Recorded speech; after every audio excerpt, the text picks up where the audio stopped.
local, mas no mesmo Espírito, Senhor. Pela manhã do domingo, ajuda-nos, Senhor, a compreender as transformações que o Senhor deseja que venhamos a ter, Senhor. Não nos deixa perdidos como uma vez já estivemos, mas que a Tua luz esteja sempre a guiar o nosso caminho, Senhor, por meio da Tua palavra, do Teu Santo Espírito que habita em nós pela fé.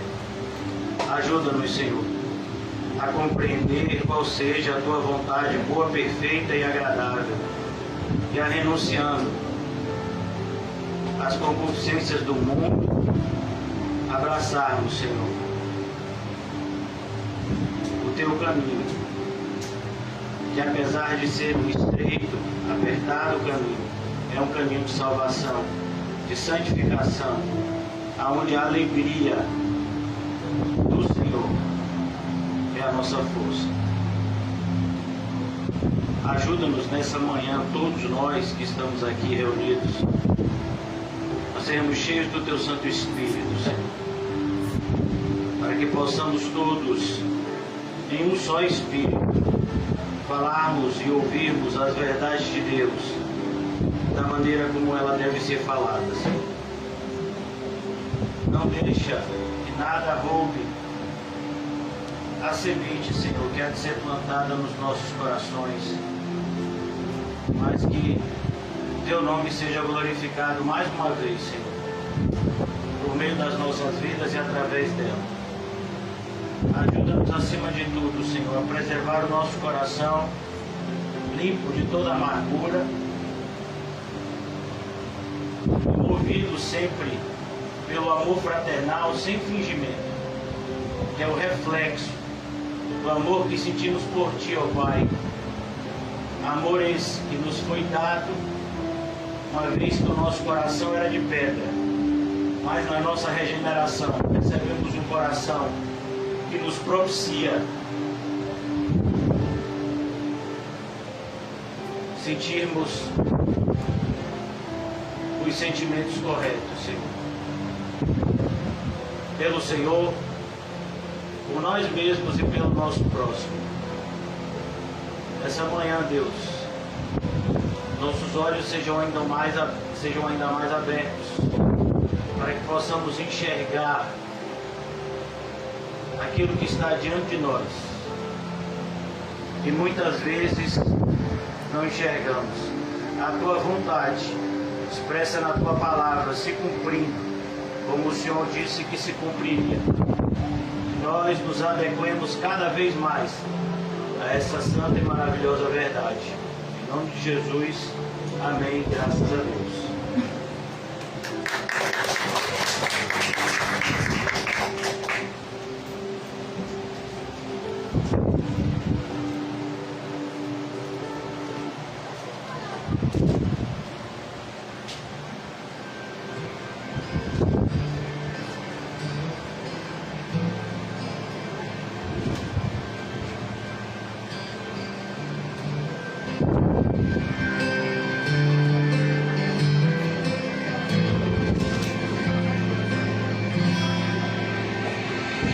Ele é a imagem do Deus invisível.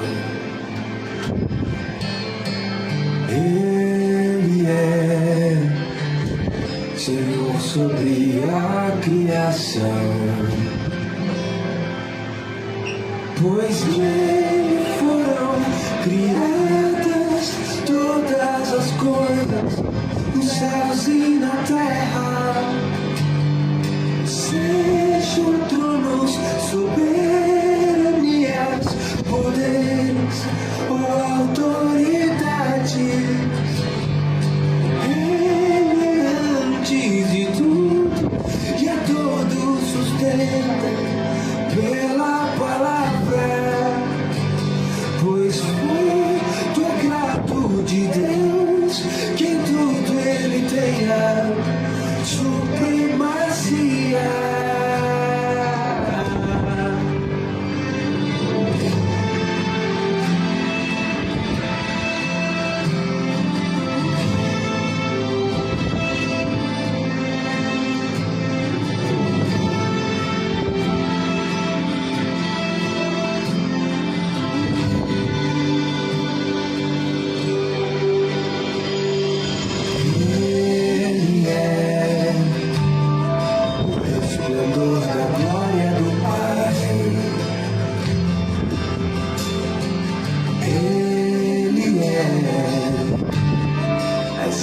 expressão do seu ser. Pois nele foram criadas todas as coisas dos céus e na terra, sejam tronos, soberanias, poderes ou autoridades. Ele é antes de tudo e a todos sustenta pela palavra, pois foi do agrado de Deus que em tudo ele tenha supremacia.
Ele não tinha qualquer beleza ou majestade pra nos atrair.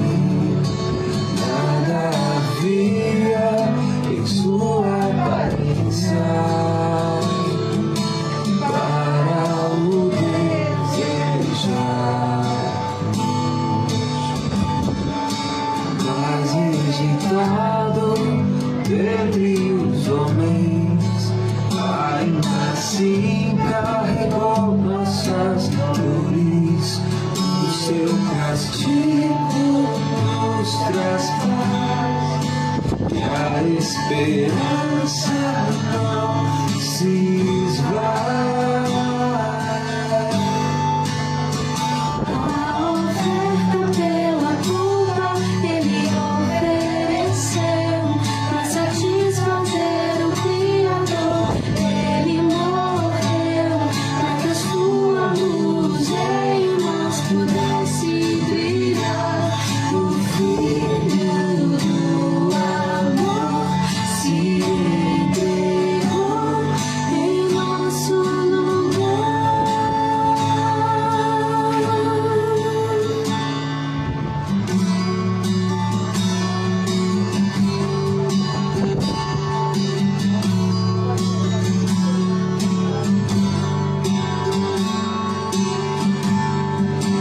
Mas rejeitado dentre os homens, ainda assim carregou nossas dores.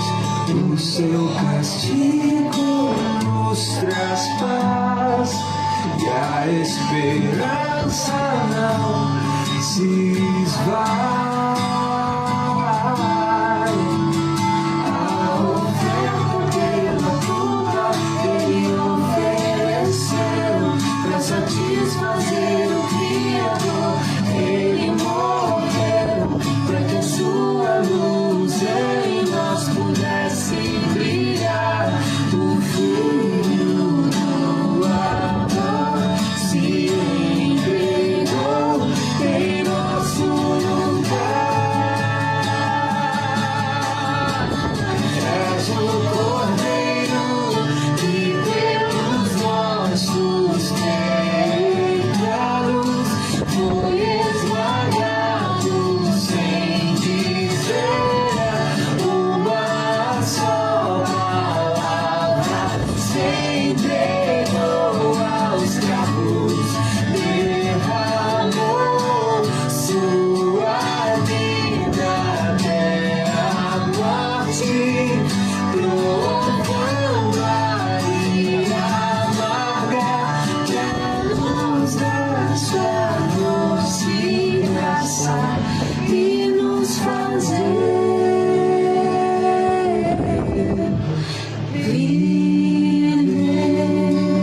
abrir as nossas Bíblias.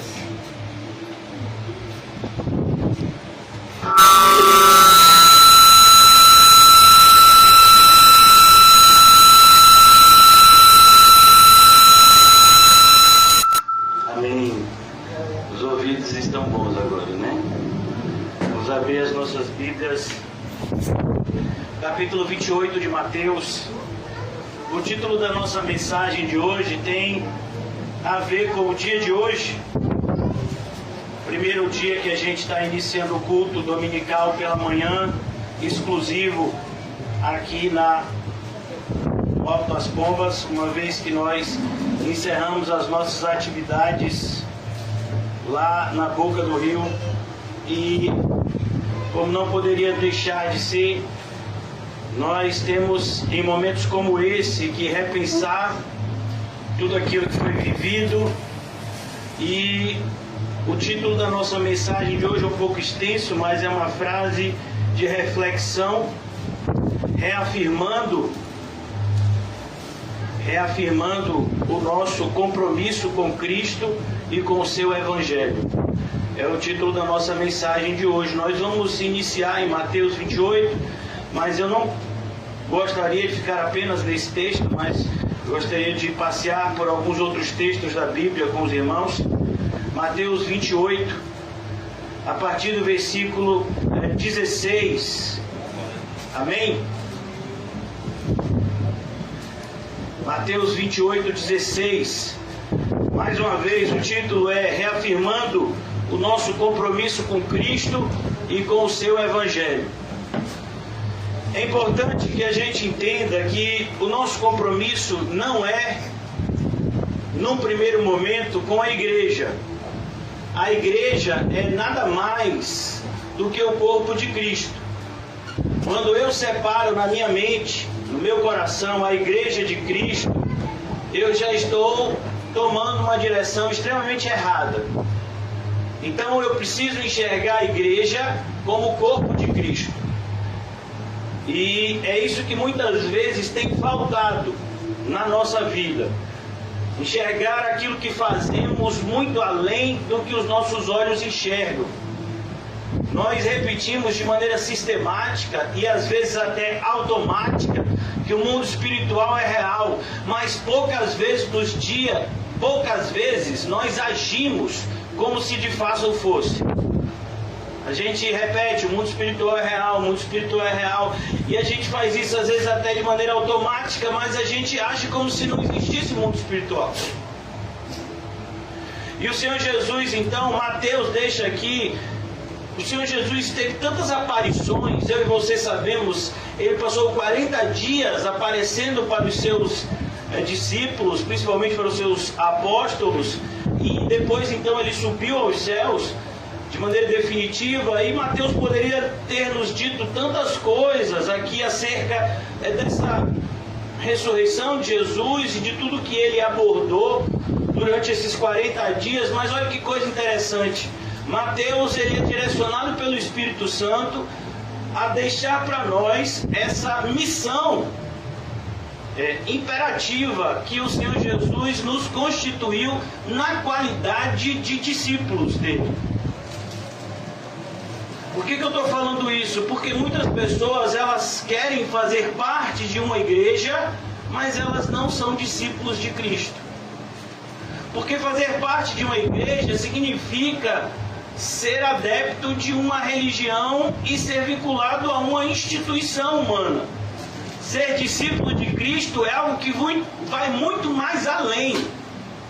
A gente já viu assim, de maneira muito repetitiva ao longo desse último ano, o que Jesus exige dos seus discípulos no Evangelho de Marcos, capítulo 8. Todo aquele que quer ser meu discípulo, negue-se a si mesmo, tome a sua cruz e me siga. Perceba, esses elementos não são de maneira nenhuma exigidos para que alguém se torne membro de alguma igreja. Se alguém quiser ser membro de alguma igreja, ele apenas externaliza essa vontade, ele vai ser batizado, ele vai frequentar os cultos.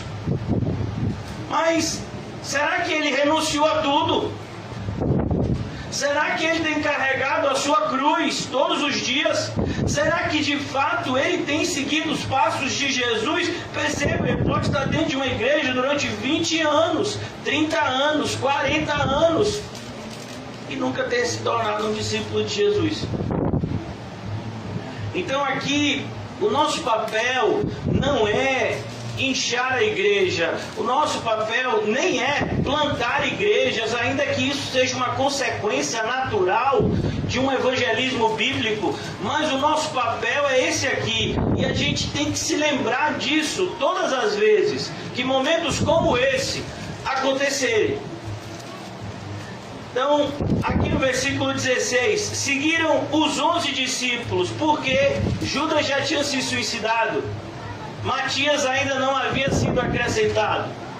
Os 11 discípulos seguiram com Jesus para a Galileia. A Galileia ainda continuava sendo um lugar desprezado pelos religiosos e amado por Cristo.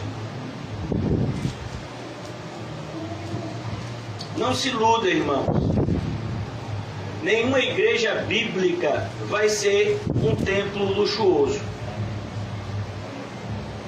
Eu fiquei muito triste, né? Eu não sei como é que essas coisas aparecem no meu Facebook, mas aparecem. E esses dias, hoje pela manhã, eu estava vendo o Facebook, postando algumas coisas, e apareceu o post de uma pessoa que eu não conheço, mas eu acho que o pessoal faz propaganda, né? E aí aparece para todo mundo. E a pessoa dizendo, quando passar a pandemia, eu quero ir para este lugar. Eu pensei que era o céu. Quando eu vi, era o templo de Aparecida. Eu falei, meu Deus do céu. Quer dizer que quando passar a pandemia, a pessoa quer ir para um templo de Aparecida, não está nem pisando no céu. Olha o que é a cabeça do ser humano religioso. Por isso que a gente tem que tomar muito cuidado. A religião, irmãos, ela é a antessala da hipocrisia. Por isso que Jesus foi bem claro: eu quero que vocês caminhem comigo. Eu quero que vocês saiam da sua zona de conforto e caminhem comigo. O caminho é apertado, é repleto de dificuldades, mas eu vou levar vocês em segurança para o local que eu preparei para vocês. Tem gente chegando, tem lugar aqui, viu? Na frente ainda. E tem cadeira aqui dentro, viu, Rodolfinho? Se você quiser pegar mais cadeira, pessoal, pode botar a cadeira por aqui, tudo aqui, ó. Não me incomodo não, eu venho mais para aqui, para perto da parede. Então, seguiram os 11 discípulos para a Galileia, para o monte onde Jesus lhes designara. Perceba, Jesus havia se comunicado com eles anteriormente e dito para eles estarem nesse lugar, que ele apareceria lá para eles. E quando o viram, o adoraram, mas alguns duvidaram. Perceba, mas alguns duvidaram. Alguns discípulos duvidaram. Jesus, aproximando-se, falou-lhes, dizendo, e eu gostaria que todos vocês prestassem muita atenção nessas palavras que Jesus está dizendo, porque essas palavras, elas têm hoje, dia 28 de março de 2021, a mesma validade que elas tinham há 2000 anos atrás. Aquilo que Jesus disse há 1960 e poucos anos atrás, continua valendo para nós hoje, da mesma forma. E eu quero que vocês pensem que é o próprio Jesus, porque de fato é o próprio Jesus que está falando com a gente hoje, pela sua palavra. Jesus, aproximando-se, falou-lhes, toda autoridade me foi dada no céu e na terra. Irmão, toda autoridade foi dada a Jesus no céu e na terra. A ideia de autoridade é uma ideia extremamente ampla. Ele tem autoridade não somente sobre a sua igreja, como a gente vê em Apocalipse, ele tem as 7 estrelas na mão, ele passeia pelos 7 candelabros de ouro. Não, ele tem autoridade sobre toda a sua criação, inclusive os ímpios. Ele tem autoridade sobre os demônios. Ele tem autoridade sobre os políticos ímpios que gerem as nações. Ele tem autoridade sobre todo o dinheiro, toda a riqueza do mundo. Ele tem autoridade sobre tudo. Então foi o propósito de Deus que nos reuníssemos num salão apertado como esse. Foi o propósito dele. Sabe? Olha que coisa interessante. O primeiro templo foi um templo grande. Templo construído na época de Salomão, um templo suntuoso. E o segundo templo foi um templo pequenininho, que depois passou por várias reformas. Mas no primeiro momento, na época de Ageu, Zorobabel, era um templo bem pequenininho. Então Deus tem um propósito específico em cada momento da sua vida. Em cada momento da história da igreja há um propósito pré-estabelecido por Deus. Muitas vezes eu e você talvez não enxerguemos esse propósito no primeiro momento, mas há um propósito de um Deus que está no controle de tudo. Nada foge ao controle dele. Foi vontade dele que estivéssemos aqui nessa manhã e não na boca do rio. Não foi vontade minha, foi vontade dele. E toda a autoridade me foi dada no céu e na terra. Segundo lugar, irmãos, a pandemia. Nós estamos reunidos mesmo no cenário de pandemia. A maior parte dos irmãos está usando máscara. Eu mesmo estava usando máscara aqui antes de estar falando aqui ao público. E nós estamos vivendo, né, na nossa cidade, no nosso estado, esse chamado lockdown. Mas nós estamos reunidos. Por quê? Porque as ingerências estatais, elas não podem interferir na vida da igreja. O Senhor Jesus deixou de maneira bem clara que a gente dá a César o que é de César, e a gente dá a Deus o que é de Deus.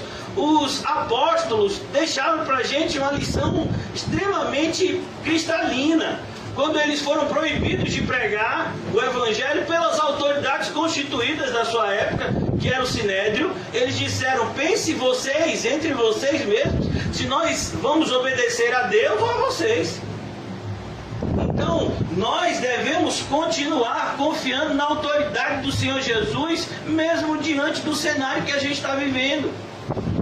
Jesus não perdeu o controle da sua criação porque o coronavírus se espalhou por toda a terra.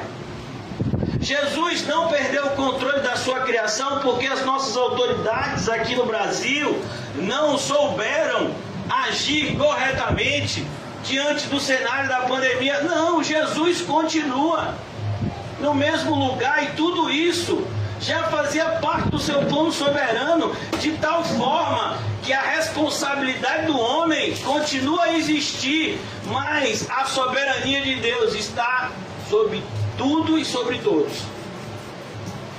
Então ele diz, versículo 18: toda a autoridade me foi dada no céu e na terra. Eu quero te perguntar uma coisa, irmão, você confia que Deus tem toda a autoridade no céu e na terra?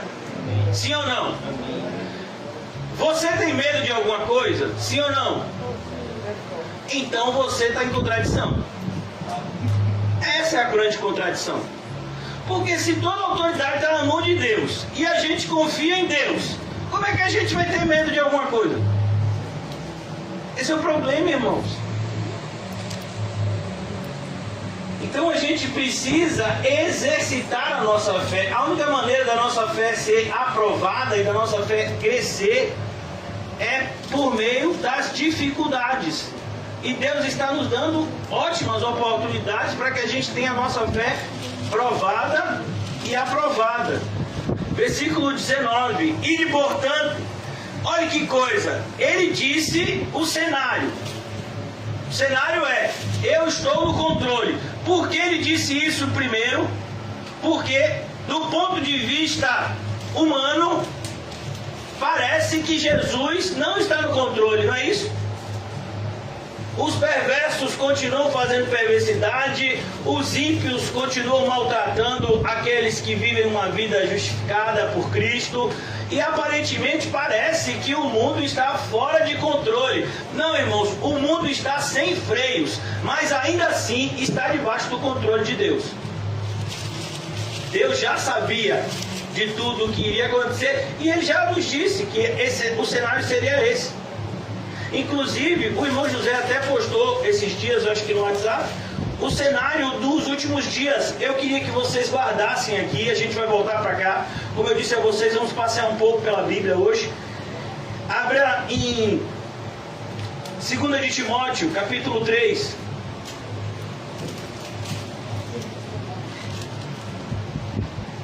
Rapidamente. Olha como Paulo descreve o cenário dos últimos dias. Sabe, porém, isso, os últimos dias, todos estão me ouvindo? É que o retorno não está muito bom. Mas todo mundo está me ouvindo. César, está me ouvindo, César? Tino, está me ouvindo? Tá? Aí ele fez o olhão assim, é porque tá. Sabe, porém, isto, os últimos dias sobrevirão tempos difíceis. A gente está vivendo o quê? O quê? Os últimos dias, irmãos. E aqui ele está dizendo, virão tempos. Você acredita que a Bíblia é a palavra de Deus? Então como é que você não acredita nisso daqui? Então a gente está vivendo um tempo difícil como o dia de hoje e a gente acha que é alguma coisa extraordinária? Não, isso já havia sido predito. Então os últimos dias serão tempos difíceis. E tempos difíceis aqui, irmãos, é uma expressão no grego que significa tempestades. Sabe, turbulência, serão dias turbulentos. Pois os homens serão egoístas, ó. Os homens serão egoístas. Esses dias eu presenciei uma cena dantesca no meu condomínio. Um morador estava tentando falar com outra moradora e os dois estavam de máscara e eu estava bem distante, né? Mas estava observando. E aí o morador se aproximava um pouco e a moradora dizia, guarde distância, guarde distância. E eu fiquei olhando assim, rapaz, a que ponto a gente chegou? Sabe? Que ponto a gente chegou? Onde os seres humanos... Aí eu passei hoje de manhã, eu gosto, irmãos, no dia que eu vou pregar, eu tenho alguns rituais assim, né, pessoais, e eu gosto de caminhar e ouvindo pregações e louvores para refletir sobre aquilo que eu vou falar. E hoje eu passei pela frente de um dos maiores hospitais da Bahia, e na porta tinham 2 médicos sem máscara, na porta do hospital. Um deles estava num carrão daqueles, pense, caro. E os dois discutindo, mexendo no celular, naquele celular que custa 10 mil reais, que tem a maçã mordida. E os 2 médicos lá discutindo, deve ser, né? Quem é que está ganhando o plantão mais caro, né? Quem está pagando mais, qual hospital está pagando mais. E os 2 sem máscara, por quê? Porque já tinham sido vacinados. Ou porque, né? Acreditam que a máscara só serve para a gente, que é a orelha. Para eles que são médicos, não serve. Então, eu fico observando isso, irmãos. Os homens são egoístas. É o mesmo pessoal que aparece. Use máscaras, eles não usam. Fiquem em casa, eles não ficam. Você percebe que a gente continua vivendo num sistema aristocrata. E eu não estou falando isso de maneira política não, irmãos. Muito pelo contrário, eu sou uma pessoa apolítica. Eu estou falando no sentido de que o mundo sempre foi assim. Um grupo de pessoas ricas e poderosas exerce poder sobre os mais fracos. A igreja que é diferente. A igreja é aqueles que têm mais espiritualidade, eles abrem mão em favor daqueles que estão começando na caminhada da fé. Suportam os mais fracos. Mas o mundo não. O mundo, as pessoas são assim, ó, egoístas, avarentos. Eles são avarentos. Sabe por que todo esse cenário que a gente está vivendo? Dinheiro. Isso tudo é dinheiro. Isso tudo está acontecendo por conta do dinheiro. Jactanciosos, pessoas orgulhosas. Cada um quer dizer que tem a sua verdade. Um diz tome isso, outro diz tome aquilo, o outro diz não faça nada, o outro diz faça tudo. Todo mundo tem a sua verdade. O último ministro aí disse que o perigo de alguém ficar em casa é que o mosquito também transmite o Covid. Eu digo, agora pegou. Até o mosquito está transmitindo. E não tem comprovação científica nenhuma, mas, sabe, cada um diz o que quer. Porque as pessoas são o quê? Orgulhosas. São arrogantes. É o que a gente tem vivido, arrogância. Blasfemadores. Como tem sido blasfemado o nome de Cristo nesse período. Os cristãos têm sido chamados de fanáticos, têm sido culpados em muitos lugares da propagação do vírus. Desobedientes aos pais. Essa é a geração que a gente vive. Se uma criança der um tapa no pai, não tem nada. Se o pai der uma chinelada na criança, você é tutelado. Lá em casa, as minhas pequenininhas já estão grandonas, elas já não estão tomando mais chinelada não, até porque nunca precisaram. Eu acho que é por causa da minha aparência assim, grotesca, que se eu aumentar um pouco o meu tom de voz, as duas ficam com medo já. Então não precisa, né? Pelo menos eu acho. Mas elas sabem, eu sempre disse isso pra elas, desde que elas eram pequenininhas. Ah não, porque não pode bater em criança. Não pode o quê? Faz alguma coisa errada pra você ver a chinelada, né? Então, aqui a gente vive nesse mundo. Parece não. Paulo já estava, pelo Espírito, vendo os dias da gente. Ingratos. As pessoas são o quê? Ingratas. Olha, irmãos, quantas pessoas ao longo desses 10 anos foram ajudadas pela igreja?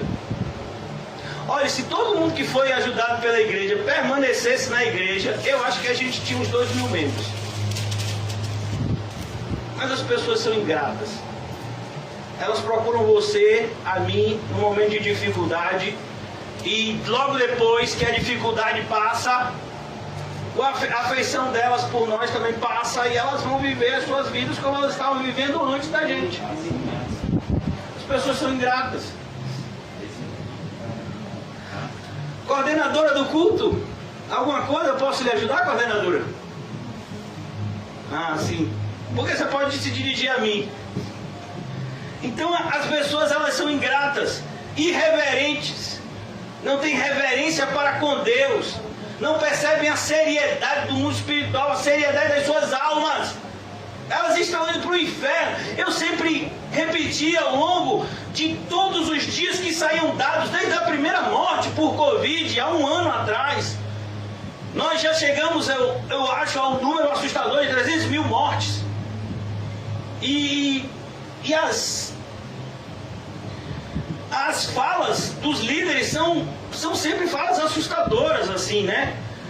O vice-presidente da República deu uma entrevista recentemente e disse assim: não, agora esse número já passou do aceitável. Quer dizer que até 290 mil era aceitável? Até 299 mil mortes era aceitável? Agora não, agora que passou de 300 mil a gente vai se mobilizar. É isso que é o poder do homem. Entende, irmão? Os homens são isso aqui, ó. Eles não têm qualquer tipo de reverência com aquilo que eles deveriam ter, respeito com aquilo que eles deveriam ter com Deus. Por isso eles vão para o inferno. O problema não é as pessoas que morreram. Mais uma vez repito isso, nunca vai ser demais. O problema é morrer sem Cristo. Daqui a 100 anos, todos aqui estaríamos mortos. Todos estaremos mortos. Será que todos estaremos no mesmo lugar, que é o céu? As pessoas serão desafeiçoados, não tem qualquer tipo de afeição para com o semelhante, implacáveis. Pessoas que perseguem os outros, caluniadores, dizem todo tipo de mentira acerca do semelhante, sem qualquer tipo de preocupação de que um dia vai ter que prestar conta daquela mentira dita, sem domínio de si. As pessoas querem fazer o que quer, a hora que quer, do jeito que quer. Cruéis. As pessoas são cruéis. Inimigos do bem, traidores, atrevidos. Traidores. Não foi o que Judas fez? Não foi o que Demas fez? É o que muitas pessoas têm feito, irmãos. Hoje ainda, nas igrejas. Traidores, enfatuados, mais amigos dos prazeres que amigos de Deus. Essa é a realidade de quem deixa de congregar para tentar salvar a sua vida. Então uma pessoa que diz, não, eu vou assistir o culto pela internet, porque para ir para a igreja vai dar muito trabalho, a igreja vai estar lá cheia, eu prefiro ficar aqui no conforto da minha casa, vendo pelo meu celular, pelo meu computador, e aqui eu tenho acesso ao meu banheiro, minha água gelada, eu posso comer, eu posso deitar, eu posso assistir um culto de cabeça para baixo se eu quiser. Então, são mais amigos dos prazeres. Mais amigos dos prazeres do que amigos de Deus. Você sabe o que significa a palavra avareza? Significa amante do dinheiro. E a Bíblia diz que a gente tem que amar a Deus. Esse é o primeiro mandamento. Mas a gente não pode amar dois seres que estão em oposição. E aqui é o assustador da igreja moderna. Tendo forma de piedade, tem aparência de piedade. Parece um anjo de luz, mas parece, como está no livro do Apocalipse, falando acerca do anticristo, parece um cordeiro, mas quando ele abre a boca, fala como o dragão. Tendo forma de piedade, é a igreja moderna, tendo forma de piedade, negando-lhe, entretanto, o poder. Que poder? É o que a gente está falando, e a gente vai voltar agora para Mateus 28. Negando-lhe, entretanto, o poder. Paulo fala, foge também desses, foge deles, foge da falsa igreja, foge. Foge do falso evangelho, foge. Voltando agora para Mateus 28, que poder é esse, irmãos? O poder que está no evangelho de Cristo. Em Romanos capítulo 1, Paulo diz, porque o evangelho é o poder de Deus para a salvação de todo aquele que nele crê. Esse é o poder. É o poder que salva efetivamente. E uma salvação eficaz, ela é comprovada por meio de uma santificação visível. Se a pessoa não tem uma aparente, uma externa aparência com Cristo, internamente, ela não parece com Cristo de maneira alguma. Então aqui no versículo 19, agora voltando para o versículo 19 de Mateus 28, reafirmando, irmãos, nosso compromisso com Cristo e com o seu Evangelho. Ide, portanto, para onde nós estamos indo? Para esse cenário. Para esse cenário de homens egoístas, avarentos, caluniadores, mais afeiçoados com os prazeres do mundo do que com Deus. É esse cenário, com pessoas que têm aparência de piedade, mas negam o poder. Esse é o cenário que nós somos levados pelo Espírito. Por isso que a Bíblia vai dizer que nós somos como ovelhas no meio de lobos. Ide, portanto, e fazei discípulos. Percebeu? É isso aqui, irmãos. Sabe, se a gente parasse aqui e refletisse por algum tempo, fazei discípulos. Não é fazer membros no sentido quantitativo, mas todo membro de igreja tem que ser antes um discípulo de Cristo. Você precisa ser um discípulo de Cristo. Você precisa ter um compromisso com Cristo. E esse compromisso com Cristo deve ser visível. Porque lá em Tiago, ele diz, você diz que tem fé? Tem fé? Cadê? Não, a minha fé está aqui dentro. Não, porque essa fé que está aqui dentro, até os demônios têm. Quantas pessoas vivem vidas assim, completamente antibíblicas, anticristãs, egocêntricas, egoístas, avarentas, literalmente seguem aquela lista que a gente leu há pouco, mas diz assim, Mas eu também tenho fé em Cristo, igual a você, igual a mim. Você está na igreja? O que foi que você perdeu por Cristo? Por amor a Cristo? Quantas pessoas te maltrataram no último ano porque você externalizou a sua fé? Quantas vezes você foi acometido por flechadas diabólicas? Quanto tempo o demônio gastou para fazer você desviar nesse último ano? Se nada disso aconteceu com sua vida, me perdoe, meu irmão, você não tem nada de cristão. Ah, mas eu tenho fé. Sem obras é morta. Só eu que estou dizendo, não, é a Bíblia. Essa fé que muitos cristãos dizem ter, essa fé covarde, essa fé que não custa nada, essa fé aparentemente equilibrada, mas que não tem nada de equilíbrio e sim de mornidão, é uma fé diabólica, que os demônios superam, até porque os demônios creem e tremem. A ideia é fazer discípulos. E eu quero agora, você entendeu? A gente tem que fazer o quê? A gente tem que fazer o quê? Discípulos. Vocês são discípulos? Então vocês têm que fazer discípulos. Agora eu quero marcar com você aqui, eu vou controlar o tempo, a gente só tem até 6 da tarde. Vou controlar o tempo, até 6 da tarde, tá certo, irmãos?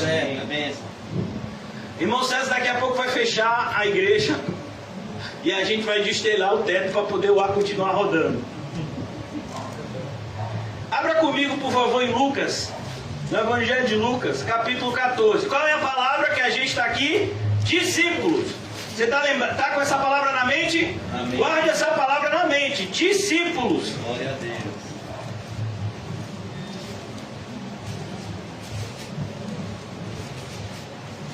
Eu vou ler primeiro o versículo 33, Lucas 14, 33. Quem quer ser um discípulo de Jesus, levanta a mão. Só eu?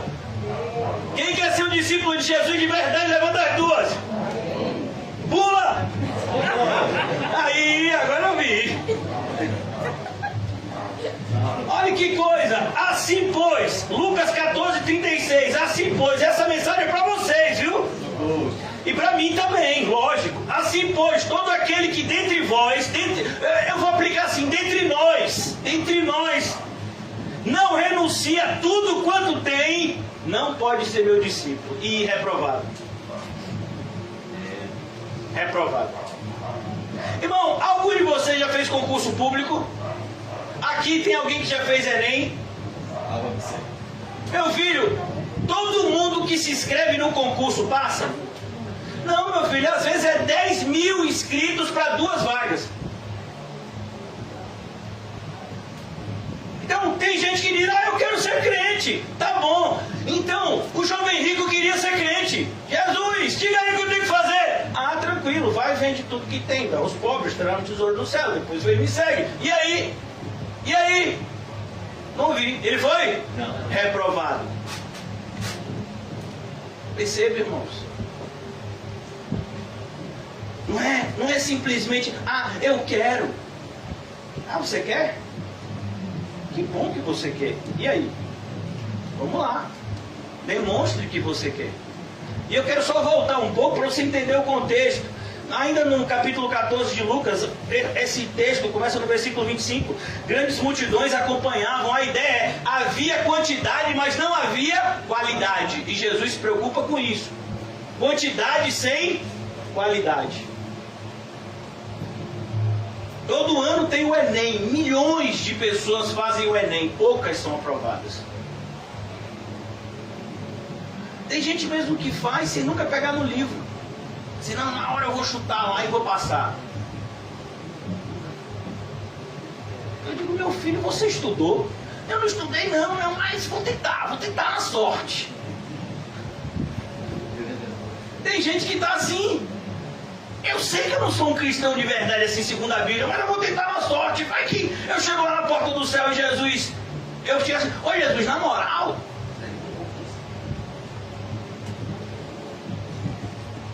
Grandes multidões o acompanhavam e ele voltando-se lhes disse, se alguém vem a mim e não aborrece a seu pai, não aborrece, você entendeu? O seu pai vai ficar aborrecido com você. Porque você é crente. O seu pai e a mãe. É os dois, viu?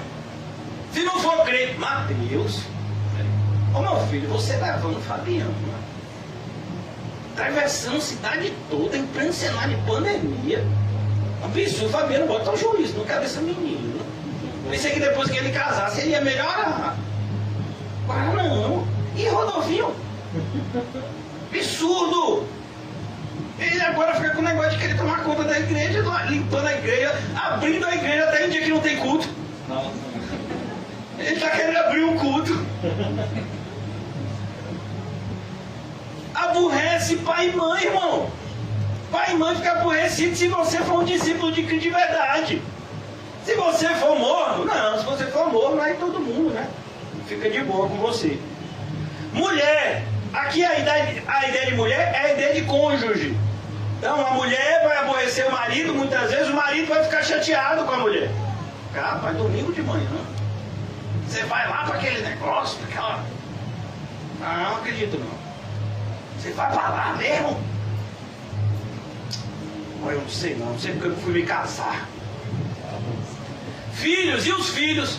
Ô pai, tá tarde, onde tá? Tenho duas filhas, quando dá 6 horas, eu ainda estou aqui conversando com o irmão José. Elas desenvolveram uma técnica. Elas não ligam mais para mim não. Elas mandam um zap pro irmão José para obter informações. Aí, não, o irmão José, ele me disse outro dia, já mandaram um zap aqui para tocar o tanque de você. Filhos, irmãos e irmãs, olhe, pessoas da própria família, não vão compreender determinadas ações que a gente vai tomar por Cristo e pelo seu Evangelho, é por Cristo. E outra coisa, essa é a parte mais difícil, porque a gente é egoísta por natureza. A gente vai ter que aborrecer a nossa própria vida. Não, domingo eu devia acordar mais tarde. Tudo bem que agora ficou 10 horas, mas bem que ele podia botar para 11, né? Bem que ele podia botar para, sei lá, 3 da tarde. Tinha que acordar meio-dia. Então a ideia é que a gente vai ter que aborrecer a nossa própria vida. Irmãos, adorar a Deus, para a nossa carne sempre vai ser desconfortável. Se não está gerando desconforto, tem alguma coisa errada. Eu não tenho que ter desconforto. Puritano do passado, ele estava pregando o Evangelho e tinha 3 dias que ele não tinha sido afrontado. E aí ele parou para orar debaixo de uma árvore. Ó Senhor, se eu me desviei dos teus caminhos, se eu não estou pregando mais o verdadeiro Evangelho, antes de terminar a oração, o vizinho deu uma pedrada na cabeça dele. Obrigado, pai. Acho que o vizinho ficou meio sem entender que na pedrada ele ainda chamou. Porque isso, irmãos, tem que ter oposição. Como é que eu sei que eu estou nadando contra a correnteza? Como é que eu sei? Como é que eu sei que eu estou nadando contra a correnteza? Por causa da correnteza tentando me levar. Então aqui ele diz, a sua própria vida não pode ser meu discípulo. Não pode. Você não pode ser discípulo de Jesus. Não pode. É como, por exemplo, irmãos, existem determinados cargos que você precisa de um pré-requisito para tentar ser aquele cargo. Por exemplo, se eu estiver errado aqui, quem conhece mais de direito pode me corrigir. Para ser candidato à presidência do Brasil, precisa ser brasileiro nativo, é isso mesmo? Nato. Ou seja, não pode ser uma pessoa naturalizada. Não pode. Ele não pode concorrer a esse cargo público. Ah não, mas ele já se naturalizou, tem 20 anos, 30 anos, mas não pode. Tem que ser nascido no país para que ele possa concorrer a esse cargo público. Por exemplo, vamos imaginar que você vai fazer concurso público para o Salvamar. Não é Salvamar? Aquele pessoal que é salva-vidas? É Salvamar que chama, né? Aí a pessoa chega lá e diz, tá lá, a pessoa passou nos testes escritos, está no teste prático, e aí diz assim, vão até lá naquela boia e voltem. A pessoa diz, eu não sei nadar. Como é a história, vai? Ah, não, eu quero trabalhar no salva-mar, mas eu não sei nadar. E aí? Tem condição? Você salva a vida sem saber nadar? Então é a mesma coisa que Jesus está dizendo aqui, mas parece que a gente não assimila. Jesus está dizendo que se a gente não tiver essa atitude radical, não é discípulo dele, não adianta forçar a barra. Não adianta forçar a barra. Saiu no noticiário esses dias um advogado que pegou a carteira e querendo dar carteirada se fingiu de juiz, não ia adiantar nada. E disse para poder a esposa dele, que estava fora da lista, né, dos que deviam ser vacinados pela idade, ser vacinada. Irmão, não adianta forçar a barra, não adianta carteirada, com Jesus não vai funcionar. Jesus, eu tenho aqui todos os comprovantes do meu dízimo, desde o primeiro dia até o último. Meu filho, isso já é difícil, viu? Uma pessoa hoje em dia ser dizimista fiel, rapaz, é muito difícil. E ofertante generoso é mais difícil ainda. Numa igreja verdadeira, numa igreja falsa não, você encontra. Mas na igreja verdadeira é difícil. Mas isso não vai adiantar. E qualquer que não tomar a sua cruz e vier após mim, olhe, não tomar a sua cruz. Pastor, por que tirou a cruz daqui de trás e botou a cruz ali de lado? Porque eu quero que vocês entendam que a cruz de Cristo, Ele já carregou por nós. A pergunta para vocês que são cristãos é: você está carregando a sua? Ali é para você se lembrar. A de Cristo Ele carregou. E a sua?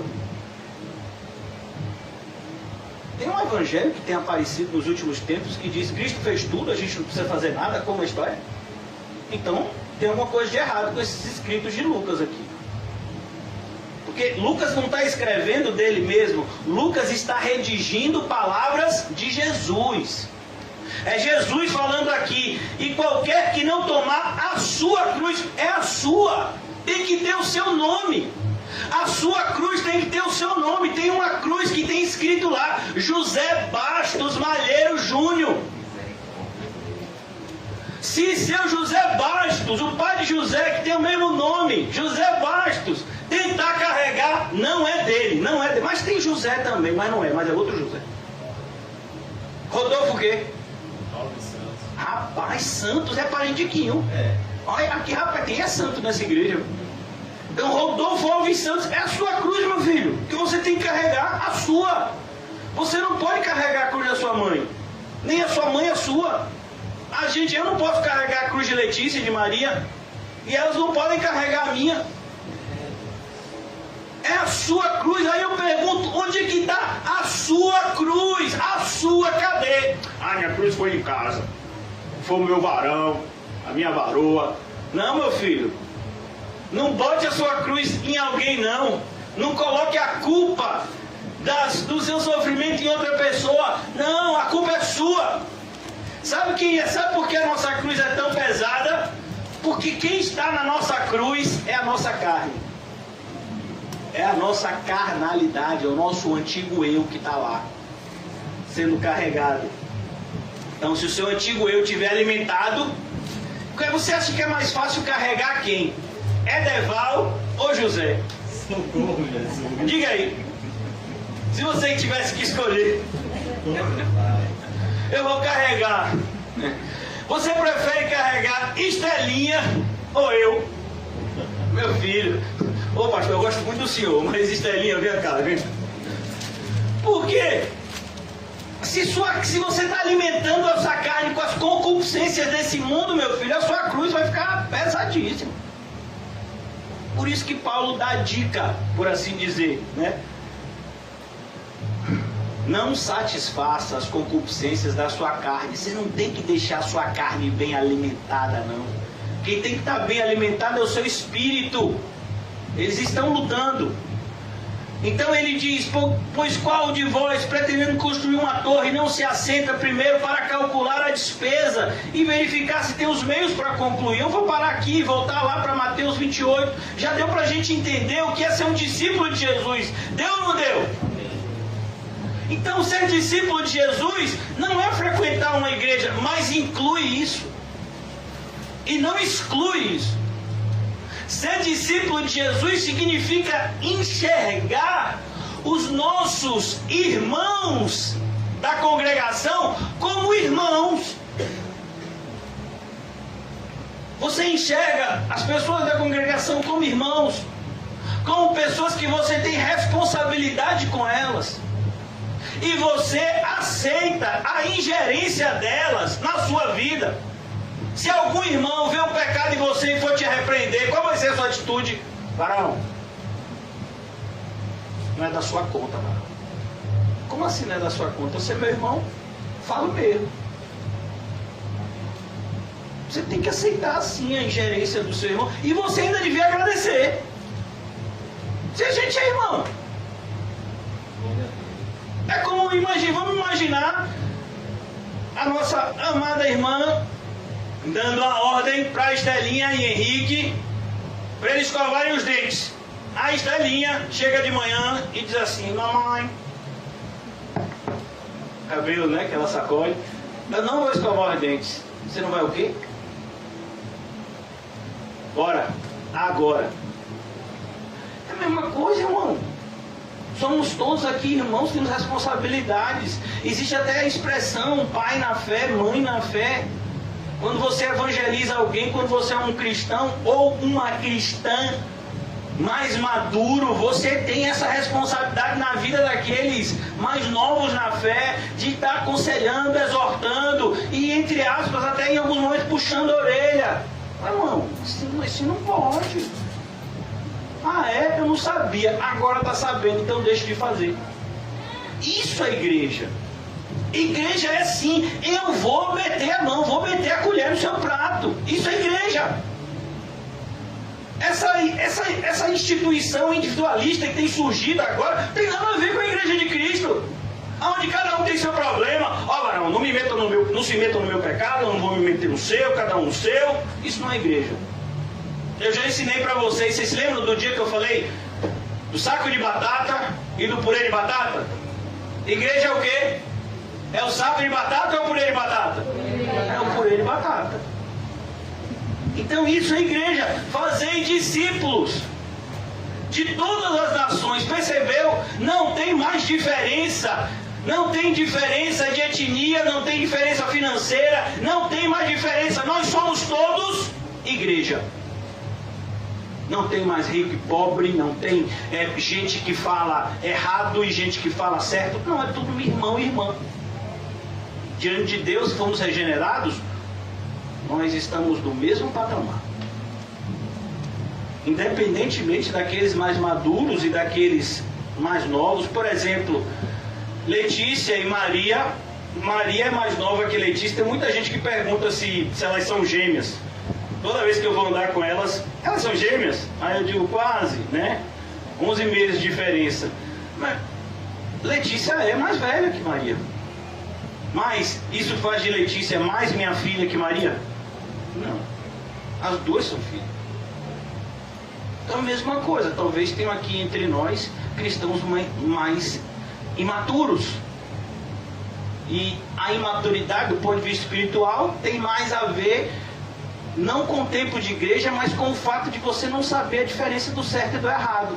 Se você for ler, por exemplo, Efésios capítulo 4, ele fala isso diretamente. A diferença do cristão maduro para o imaturo é isso. O maduro, ele sabe a diferença do certo e do errado. O imaturo não sabe.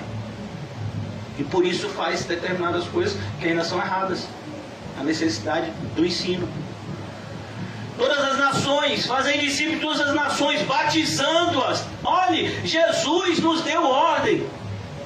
A irmã Heleninha veio conversar comigo no final do culto de sexta-feira. Pastor, eu estou lendo lá Êxodo. E Deus estipula tudo lá, tem que ser assim, não sei quanto, não sei o quê. Inclusive ele deu do espírito lá deles para poder os artífices construir, porque senão eles não iam conseguir construir com a precisão que ele disse. Então aqui, Deus ele disse para a gente que é assim. Como é que uma pessoa se torna membro do corpo de Cristo? Levantando a mão e aceitando a Jesus? Não, irmão, nunca existiu isso na história da igreja. Isso é algo que tem 100 anos. Levante a mão e aceite a Jesus. Nunca existiu isso, não. Você é batizado. E você pode ser batizado a qualquer momento, até agora. Se tiver alguém que não é batizado aqui, quando terminar a pregação, até antes da ceia, se quiser, eu batizo, para que você possa cear com a gente. Então, você é batizado, foi isso que Pedro disse lá em Atos capítulo 2. Ó Pedro, nosso coração arde. O que a gente tem que fazer? Arrependam-se e sejam batizados. Nós não podemos alterar, irmãos. Você hoje vai ver pessoas que fazem parte de determinadas igrejas há 2, 3 anos, nunca foram batizadas. Você vai ver pessoas que às vezes querem ser batizadas e o pastor não batiza porque não é casada no papel, porque não é não sei o quê, porque não sei... Eu digo, meu Deus do céu, e tem isso? Tem que fazer curso de batismo? Aonde é que tem que fazer curso de batismo? A responsabilidade, irmãos, é da pessoa que se batiza. A responsabilidade não é minha de que estou batizando. Minha responsabilidade é fazer da forma correta. Ou seja, se uma pessoa externaliza a vontade, depois de ouvir uma pregação bíblica, externaliza a vontade de seguir esse caminho bíblico, eu batizo. E se essa pessoa se desviar amanhã? Não é comigo. Agora, se a pessoa vem até mim e diz, pastor, eu estou arrependido, eu quero fazer parte da igreja, me batiza. Eu digo, não, ainda você tem que fazer o curso, daqui a 6 meses eu te batizo. Aí eu estou pecando. Por quê? Porque não existe isso na Bíblia. Eu não posso acrescentar e nem tirar. Não foi me dada essa autonomia, nem a você nem a mim. Ide, batize as pessoas em nome do Pai, do Filho e do Espírito Santo. A gente é uma igreja que vive debaixo da Trindade. Nosso Deus é um Deus triuno. É uma trindade que a gente nunca vai conseguir entender de maneira mais profunda. O máximo que a gente consegue alcançar é Deus é um só, mas ele existe em 3 pessoas distintas: o Pai, o Filho e o Espírito Santo. E os 3 entes, Pai, Filho e Espírito Santo, eles têm os mesmos atributos. E aí você diz, e como é que é isso? Mais do que isso a gente não pode dizer. A gente não pode ir além da Bíblia. Então ele diz, agora no versículo 20, eu já vou caminhar para a conclusão, irmãos. Ensinando-os a guardar todas as coisas. Olha o meu papel aqui. Qual é o papel de José na terça-feira aqui? E não só na terça-feira, mas José também faz isso em vários outros momentos. Qual é o nosso papel aqui? Ensinar. Ensinar o quê? A guardar todas as coisas que o Senhor Jesus ordenou. O nosso compromisso não é com uma denominação batista, presbiteriana, assembleana, pentecostal. E nosso compromisso é com Cristo e com a sua palavra. É isso que a gente tem que ensinar. Eu não tenho que ensinar a confissão de fé batista. Eu não tenho que ensinar a confissão de fé disso, ainda que muitas dessas confissões históricas sejam bíblicas. Algumas sejam bíblicas, mas elas contêm erros. Sabe por quê? Porque são humanas. Agora, isso daqui não tem nenhum erro. Se você encontrar algum erro na Bíblia, leia de novo, porque o erro está em você.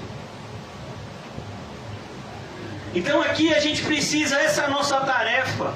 Como é que se faz discípulos? Qual é a diferença de um seguidor para um discípulo? Do ponto de vista dessa passagem que a gente está estudando aqui. O seguidor, a multidão, para o discípulo, a multidão é aquele que vai ouvir por um tempo, mas logo depois vai se ausentar.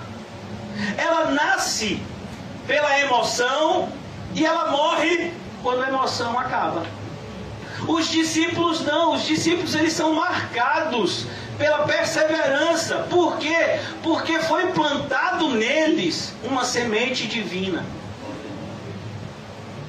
que faz com que eles perseverem, mesmo quando eles creem que não vão conseguir mais. O Espírito Santo os fortalece e os faz perseverar, até completarmos a carreira que nos está proposta. Ensine-os a guardar algumas, não, todas as coisas. Você tem que guardar todas as coisas. Todas. É por isso que a gente tem que estudar os 66 livros da Bíblia. É por isso que a gente tem que ficar atento a tudo aquilo que foi ensinado por o Senhor Jesus nos seus evangelhos. No Evangelho. O Evangelho é um só. Agora ele é escrito por 4 pessoas distintas, mas o Evangelho de Cristo é um só. É as boas novas da salvação. Ensinando a guardar todas as coisas. Eu não posso fazer como muitos estão querendo fazer hoje. Ah não, isso daqui eu vou aceitar, mas isso daqui não dá para a gente praticar no século 21. Como assim não dá para praticar no século 21? Por exemplo, quer ver pastor, o senhor sempre fala de coisas polêmicas. Não, meu filho, eu falo daquilo que é bíblico, e daquilo que é bíblico sempre vai gerar polêmica. Se você for um pregador fiel, vai ter sempre problema. No século 21, um século marcado por um movimento chamado de feminismo, onde as mulheres têm buscado os mesmos direitos, entre aspas, né? As mulheres têm buscado uma igualdade com o homem. Mas deixa eu lhe dizer uma coisa muito clara do ponto de vista bíblico: mulher e homem não são iguais. Mulher é mulher, homem é homem. A graça que está sobre eles é a mesma. A salvação é a mesma para os dois, mas eles não são iguais. Eles têm responsabilidades diferentes. Então, quando a gente vê a mulher querendo se comportar como homem e o homem se comportando como mulher, para onde é que a gente acaba? Em Romanos capítulo 1. Deus, quando vê esse tipo de cena, ele abandona as pessoas, as suas próprias paixões e concupiscências. Homem é homem, mulher é mulher. Por que eu estou falando isso? Aí a gente vai agora para uma outra carta. 1 de Timóteo: eu não permito que a mulher exerça a autoridade que é de homem. Então, pastor, o senhor está me dizendo que não existem pastoras? Mas por que tem tantas pastoras? Tem inclusive um aí que está respondendo processo, que é deputada federal, a pastora Flor de Lis, né? Por que existem tantas pastoras? Tem até bispa, né? Tem uma dessas denominações aí que tem uma bispa. Não existe isso. Não na igreja de Cristo. Na igreja que o homem criou segundo as suas concupiscências, pode existir qualquer tipo de abominação, mas na igreja de Cristo não. Mas vem cá, e se eu estou numa igreja que tem pastora? Então você está numa falsa igreja. O senhor está dizendo que eu não vou para o céu por causa disso? Não, eu estou dizendo que a probabilidade de você não ir para o céu é imensa. Porque você está num lugar que você sabe que é errado, mas ainda assim você está lá. As más companhias corrompem os bons costumes. Então, quando eu digo que a gente tem que guardar todas as coisas, é inclusive essas coisas que são o quê? Que geram problema. Tem coisas que a gente fala na Bíblia que não geram qualquer problema. Ah, Deus é amor. Todo mundo gosta de ouvir isso, até o ímpio. O Senhor é meu pastor e nada me faltará. O ímpio, quantos ímpios tem o Salmo 23 na sua casa? Mas a questão, irmãos, é: quem é que gosta de ouvir aquele que não ama o Senhor Jesus seja anátema? Todo aquele que não crê em Cristo está condenado. Quem gosta de ouvir isso? Quem não teve o seu nome achado no livro da vida foi lançado no lago de fogo e enxofre, a saber, a segunda morte. Você já viu algum quadro assim na parede de alguém com esse versículo bíblico? Mas está na mesma Bíblia. Percebeu como nós somos pessoas extremamente passionais? A gente escolhe o que a gente gosta na Bíblia, e tem partes da Bíblia que a gente não gosta, aí a gente faz de conta, né, que ela não existe. Ou então que a gente não entendeu direito. Como por exemplo, pastor, essa passagem que o senhor falou aqui, que você falou, de Lucas 14:33, Ela é difícil de entender. Lucas 14:33 ou Lucas 15:33? 14:33. Ela é difícil de entender. Como assim ela renuncia a tudo? Por que ela é difícil de entender? Qual é a dificuldade? A dificuldade não está no entender, a dificuldade está no praticar. Você tem que renunciar a todas as suas vontades, que são contrárias à vontade de Deus na sua vida. Meu Deus, é simples. Mas por que a gente traz complexidade a coisas que são simples? Porque a gente não quer cumpri-las. É como os fariseus faziam. Então, você tem que guardar todas as coisas. Não é escolher o que você quer do Evangelho e rejeitar o que você não quer. Esse tem sido o pecado da igreja moderna. Muitas instituições têm elegido princípios e rejeitado outros, que são tão importantes quanto os que eles têm elegidos. Versículo 20 ainda, a parte final. E eis que estou com vocês. Eu já queria que os irmãos forem preparar a ceia. Quem for cear, analisa, né, que os irmãos vão distribuir a ceia. A gente vai cear hoje. E eis que eu estou com vocês todos os dias. Por que Jesus precisava falar isso no final? Irmãos, duas coisas aqui. Primeiro, ele disse: todo o poder está nas minhas mãos. E segundo, eu estou com vocês. Por que essas duas coisas são tão importantes? Porque quando a gente tentar cumprir o versículo 19 e 20, a gente vai ver que é impossível. Não é que é difícil, é impossível. É impossível renunciar a tudo. Tua graça me basta, Senhor. Obrigado.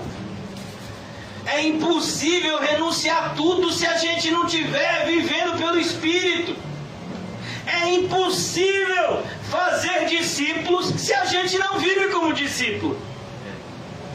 É como Jesus fala dos fariseus: vocês atravessam o mar e vocês fazem discípulos. Não. Obrigado, meu filho. Prosélitos. 2 vezes, obrigado, filho. 2 vezes mais merecedores do inferno do que vocês. É isso que você quer fazer, irmão? Você quer pregar o Evangelho para alguém, para a pessoa ir para o inferno? Ou você quer pregar um Evangelho que, uma vez que aquela pessoa crê naquela verdade, ela vai para o céu? Porque o falso Evangelho, ela pode até agradar, o falso Evangelho ele pode e vai agradar as massas, mas ele não vai salvar ninguém. Ninguém vai ser salvo por um falso Evangelho. Quando a gente quer amenizar a radicalidade que o Evangelho... Olha, irmãos, quando o Senhor Jesus fala que ele veio trazer a espada, o que você acha que ele quis dizer? Aí a gente tem um elemento que a gente trabalha. Todos vocês, a maioria de vocês, estão carregando o que na mão? Uma Bíblia. Não é isso mesmo? A Bíblia é a palavra de Deus, não é isso? E qual é a analogia? A Bíblia é um colchão, um travesseiro, um cotonete, uma espada. O que a espada faz? Corta, arranca fora, faz separação.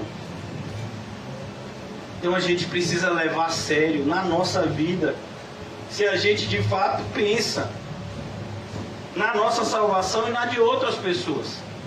É isso que o apóstolo Paulo fala para um dos seus filhos na fé. Ele diz: olha, toma conta de ti mesmo e da doutrina. Porque não adianta você tentar ajudar as pessoas apresentando para elas um falso evangelho. Mas Paulo, se eu pregar o verdadeiro evangelho, eu vou assustar as pessoas. Mas é melhor elas serem assustadas pela verdade do que se alegrarem com a mentira. É ou não é? Então Jesus diz: eu estou com vocês todos os dias. Quando a gente chegou aqui hoje, Jesus já estava Agora Ele continua aqui conosco. E quando a gente sair, Ele vai continuar nas nossas vidas. Porque quando Ele entra na vida de alguém, Ele não sai jamais. Jesus disse que as ovelhas, que somos nós, as ovelhas que foram entregues pelo Pai na mão dele, ninguém pode arrebatá-las da sua mão, porque o Pai que as deu a ele é mais poderoso que todos. Esse é o contexto que Jesus está falando aqui com a gente. Eu estou com vocês como? Em poder. Não temam o que o homem pode fazer, até porque o homem só vai fazer aquilo que eu autorizar. E quando eu autorizar que algo seja feito, por mais que aparentemente seja nocivo, é para o seu bem e para o bem da igreja como um todo. Pois todas as coisas cooperam para o bem daqueles que amam a Deus e que foram chamados segundo o seu decreto. E eis que estou com vocês todos os dias, não só um dia. O Senhor está conosco todos os dias. Todos os dias. E essa onipresença de Cristo, ela é maravilhosa, mas ela também é o quê? Inoportuna. Irmãos, o que é que vocês vão fazer quando terminar o culto? Hoje pela tarde, né? Que alguns vão ajudar na mudança. Mas vamos imaginar num domingo que não tem mudança. Agora a gente não tem mais culto de noite. Agora a gente tem a tarde e a noite toda só pra gente no domingo. Oh, aleluia, essa é a resposta de oração, né? O que você vai fazer no domingo? Pastor, acho que eu tomo um sorvete. Acho que eu vou tomar um açaí. Depois eu vou dar uma andada assim na praia. Aleluia, glória a Deus, né? Você sabia que Jesus vai continuar com você? E eu espero que você lá no açaí dê um bom testemunho. Eu espero que na andada na beira da praia você dê um bom testemunho. Porque Jesus vai continuar lá do seu lado. Ah não, pastor, eu pensei que ele ia ficar só na igreja. Não, eu estou com você o tempo todo. E quem voltar para casa, que encontrar lá papai e mamãe, Jesus está lá olhando como você trata eles. Quando você voltar para o seu bairro, que encontrar aqueles vizinhos endemoniados, não é atribulado é a gente. A gente é atribulado, porque a gente passa por muitas tribulações. Mas as pessoas do mundo, elas são literalmente endemoniadas. Então quando você encontrar gente endemoniada, você tem que entender que Jesus continua do seu lado, para te fazer triunfar, independentemente dos ataques que os ímpios lancem contra nós. Aquele que está conosco é muito mais poderoso do que aquele que vem contra nós. Você crê nisso? Sim ou não? Então creia, irmãos. Jesus vai estar com a gente, não somente hoje e amanhã, mas até a consumação dos séculos. Não é só nos nossos encontros aqui, é também nos nossos encontros aqui. Mas aonde a gente está, Cristo está. Aonde Cristo está, nós também estaremos. Essa é a promessa bendita que a gente se maravilha. Cristo em nós, a esperança da glória. É por isso que a gente ceia, porque a gente crê nessa verdade, que Ele morreu naquela cruz, não de maneira ineficaz, mas de maneira eficaz. Ele levou o meu pecado. E você tem que pensar isso de maneira pessoal. Ele levou o seu pecado. Agora você tem que ir e viver a vida dele. Isso tem que ser pessoal. Isso não pode ser intelectual. Ah, Jesus morreu por aqueles que creem nele. Amém. Isso é uma verdade. Mas eu quero saber, você se apropriou dessa verdade? Porque Judas ouviu essa verdade. E muitos outros da geração de Judas ouviram essa verdade e não se apropriaram dela. Você tem que entender que Jesus morreu pelos seus pecados. É só dessa forma que você vai viver a vida de Cristo. Não mais vivo eu, é Cristo que morreu pelos meus pecados que vive em mim. Que o Senhor Jesus nos ajude, comamos e bebamos para a glória dele.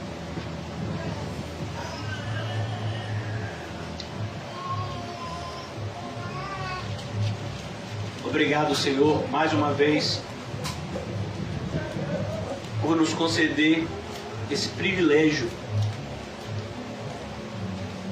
de ceiarmos como igreja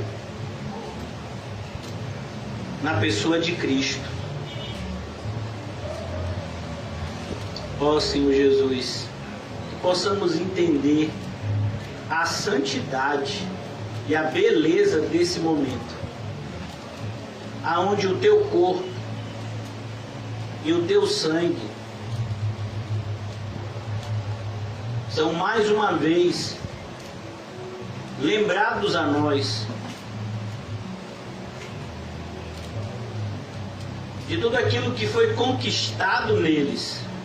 Por meio do teu sangue, comprastes um povo para Deus. Povo esse que somos nós, que estamos aqui nessa manhã diante de Ti, em humildade, em mansidão, orando em espírito, para que o Senhor nos encha com o Teu Santo Espírito e nos ordene a viver e a fazer o que quiseres. Porque tudo que o Senhor deseja para nós é bom, é perfeito e é agradável. Dai-nos, Senhor, a verdadeira dimensão espiritual a qual nós somos chamados a viver. E não nos deixa sermos enganados e enganarmos a outros, mas que todos nós sejamos ganhos pela verdade e por meio da verdade possamos levar o Evangelho para que outros também sejam salvos pela mesma mensagem que nos salvou. Abençoa-nos, Senhor, nessa nova etapa que se inicia aqui no Alto das Pombas. Ó Deus, as nossas reuniões que são feitas na segunda-feira em Cosme de Farias, terça, sexta e domingo pela manhã aqui agora. Dai-nos a graça, Senhor, de nos aprofundarmos numa vida cada vez mais santa. Não nos deixa nos amedrontar diante dos obstáculos, mas que a Tua graça seja cada vez mais evidenciada por meio de cada vitória que o Senhor nos concede através da fé. Abençoa, Senhor, o Teu povo e para sempre seremos abençoados. Em nome de Jesus, amém? E graças a Deus. Amém, irmãos? Antes da gente se despedir, eu só quero relembrar. Segunda-feira, Cosme de Farias. Essa semana ainda tem um lockdown das 6 horas, não tem? Então os cultos continuam às 4 horas da tarde durante a semana. E domingo, aqui, 10 da manhã, tá certo? Amém? Amém.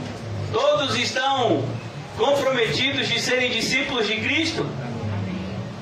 Rapaz, eu acho que diminuiu da primeira vez que eu perguntei. Amém.